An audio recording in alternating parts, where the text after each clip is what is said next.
समता सैनिक दल का एक जवान होना चाहिए जिसके जरिए हमारे समाज में हो रही कुरीतियां, अत्याचार, महिलाओं के साथ जो अत्याचार हो रहे हैं उनको रोका जा सके।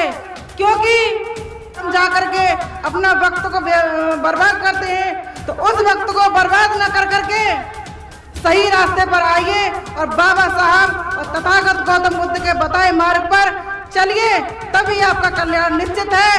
ये बहुत बड़ी जरूरत है आज समता सैनिक दल को खड़ा करने के लिए, घर घर में समता सैनिक दल के कारवा को आगे बढ़ाने के लिए। क्योंकि बाबा साहब ने भी समता सैनिक दल को लेकर के बड़े बड़े कारवा जीते हैं, तो हम ये चाहते हैं कि बाबा साहब का सपना पूरा हो और घर घर में समता सैनिक दल का एक जवान होना चाहिए जिसके जरिए हमारे समाज में हो रही कुरीतियां, अत्याचार, महिलाओं के साथ जो अत्याचार हो रहे हैं उनको रोका जा सके। क्योंकि आज हम देखते हैं कहीं भी महिलाओं के साथ कुछ भी हो जाता है, हमारे समाज के सारे हक अधिकार छीने जा रहे हैं। अगर बाबा साहब द्वारा निर्मित समता सैनिक दल घर घर में होगा तो मैं समझती हूँ कि किसी के साथ और खासकर हमारी महिला समाज के साथ कभी अन्याय नहीं हो सकता, कभी गलत नहीं हो सकता। क्योंकि जब वो समता सैनिक दल की जवान होंगी तो उनके अंदर बाबा साहब का जोश होगा और बाबा साहब के बताए हुए मार्ग पर जब वो चलेंगी तो किसी की मजाल नहीं है कि उन पर कोई उंगली उठा जाए। तो मैं अपनी माता बहनों से एक बात कहना चाहती हूँ कि जो समय हम और चीजों में लगाते हैं, दूसरे रास्ते पर हम जा करके अपना वक्त को बर्बाद करते हैं, तो उस वक्त को बर्बाद न कर करके सही रास्ते पर आइए और बाबा साहब और तथागत गौतम बुद्ध के बताए मार्ग पर चलिए, तभी आपका कल्याण निश्चित है। और नहीं तो जैसा अब तक होता आ रहा है और होता रहा है, आप उसको बदल नहीं सकती।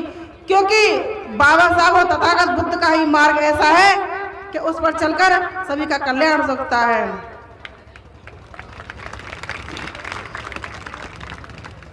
और बाबा साहब ने सबसे बड़ी बात कही थी शिक्षा, तो उसके लिए मैं कहना चाहती हूँ मेरी बेटियां जो आज यहाँ पर उपस्थित हैं, सबसे पहले शिक्षा पर ही जोर दें। क्योंकि शिक्षा वो शेरनी का दूध है, जो पिएगा वही दहाड़ेगा। शिक्षा से ही सारे रास्ते खुलते हैं,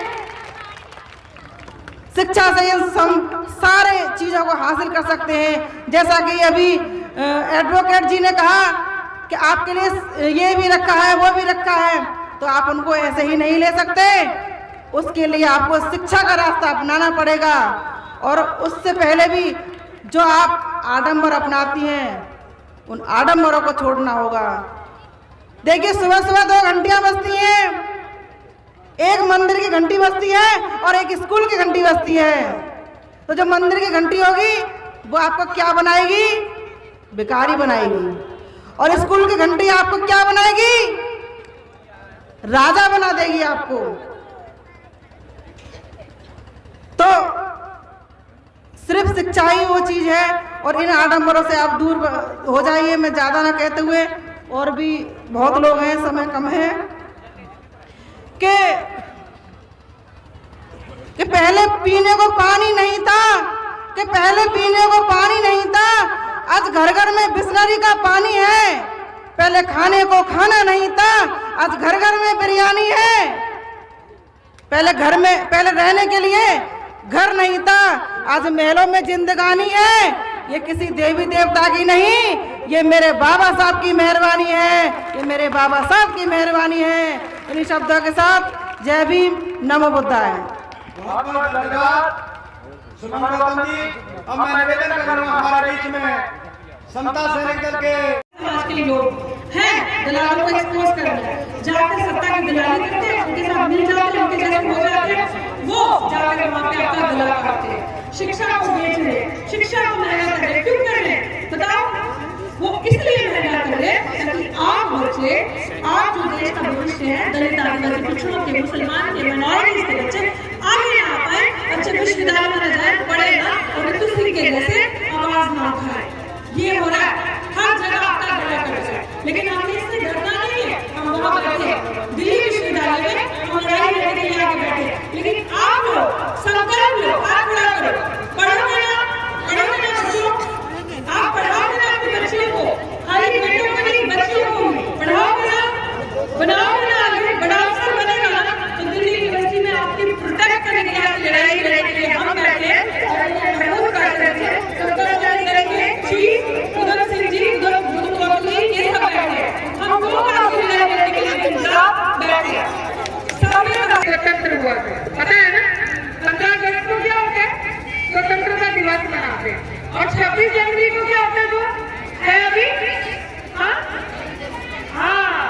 जब देश में हमारा कानून लागू हुआ था, और वो जो कानून है, जो कॉन्स्टिट्यूशन है, जो संविधान है देश का, वो किसने बनाया? बाबा अम्बेडकर ने।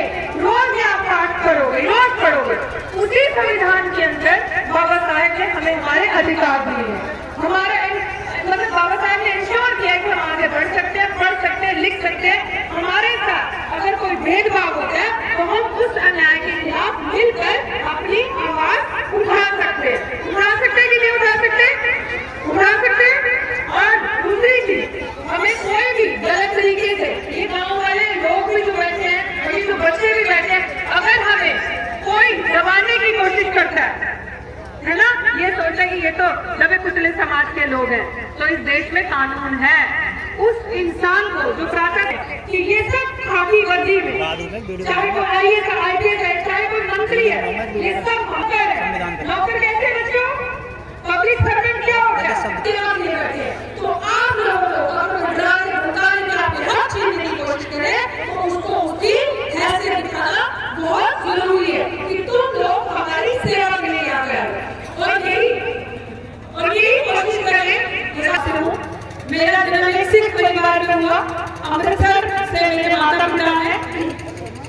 सिख धर्म इस समय सिख परिवार के लोग, मैं चाहती हूँ प्रार्थना सभी इसमें थोड़ा सा लाइट रखिए। और धर्म जो एक बाबा साहब का बनाया संगठन है, इसके पदाधिकारियों से मैं विनती करना चाहूंगी कि हमारे बड़ा अत्याचार होता है, सत्ता होता है। अगर आज आप इस देश की कोई भी जेल उठाकर देख लो, कोई भी जेल उठा लो, रैंडमली कोई जेल उठा लो, अगर आप उसमें 5 कैदी सिलेक्ट करोगे ना, तो वो 5 कैदी कौन नजर आएंगे?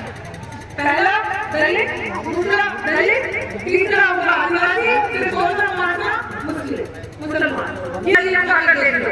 क्यों है ऐसा?